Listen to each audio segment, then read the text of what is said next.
చిరంజీవి గారు ఇప్పుడు కొత్తగా యాక్ట్ చేస్తున్న మూవీ విశ్వంబర. అయితే చిరంజీవి గారు ఈ విశ్వంబర మూవీకి ముందు లాస్ట్ యాక్ట్ చేసిన మూవీ బోలాశంకర్. అయితే బోలాశంకర్ మూవీ రిలీజ్ అయ్యి 2 years అయిపోయింది. అయితే బోలాశంకర్ మూవీ రిలీజ్ అయ్యి మంచి హిట్ అయింది. అయితే బోలాశంకర్ మూవీతో చిరంజీవి గారికి ఒక మంచి హిట్ వచ్చింది. అయితే చిరంజీవి గారు బోలాశంకర్ మూవీ రిలీజ్ తర్వాత 2 years టైం గ్యాప్ తీసుకొని ఇప్పుడు మళ్ళీ ఈ విశ్వంబర మూవీలో యాక్ట్ చేస్తున్నారు చిరంజీవి గారు.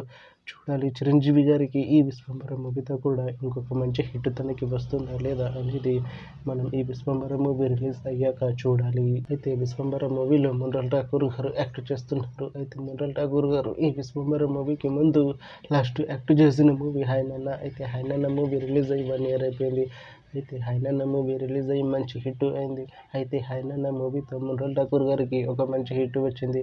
అయితే మొండల్ ఠాకూర్ గారు హాయ్ నాన్న మూవీ రిలీజ్ తర్వాత 1 year టైం గ్యాప్ తీసుకొని ఇప్పుడు మళ్ళీ ఈ విశ్వంబర మూవీలో యాక్ట్ చేస్తున్నారు మొండల్ ఠాకూర్ గారు. చూడాలి మొండల్ ఠాకూర్ గారికి ఈ విశ్వంబర మూవీతో కూడా ఇంకొక మంచి హిట్ తనకి వస్తుందా లేదా అనేది మనం ఈ విశ్వంబర మూవీ రిలీజ్ అయ్యాక చూడాలి. అయితే విశ్వంబర మూవీ టీం ఈ మధ్య ఒక చిన్న టీజర్ని అలానే ఒక పాటని విడుదల చేసింది. అయితే వాటికి మంచి రెస్పాన్స్ వచ్చింది. అయితే విశ్వంబర మూవీ టీం ప్రస్తుతం షూటింగ్లో బిజీగా ఉన్నారు.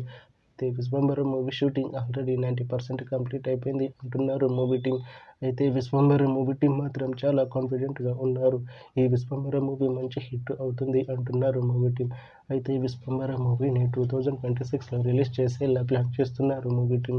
చూడాలి విశ్వంబర మూవీ రిలీజ్ అయ్యాక మంచి హిట్ అవుతుందా లేదా అనేది మనం ఈ విశ్వంబర మూవీ రిలీజ్ అయ్యాక చూడాలి. Thanks for watching this video friends. మీకు ఈ వీడియో నచ్చితే ఈ వీడియోని లైక్ చేయండి. ఇంకా ఇలాంటి మూవీ అప్డేట్స్ కోసం ఈ ఛానల్ని సబ్స్క్రైబ్ చేసుకోండి.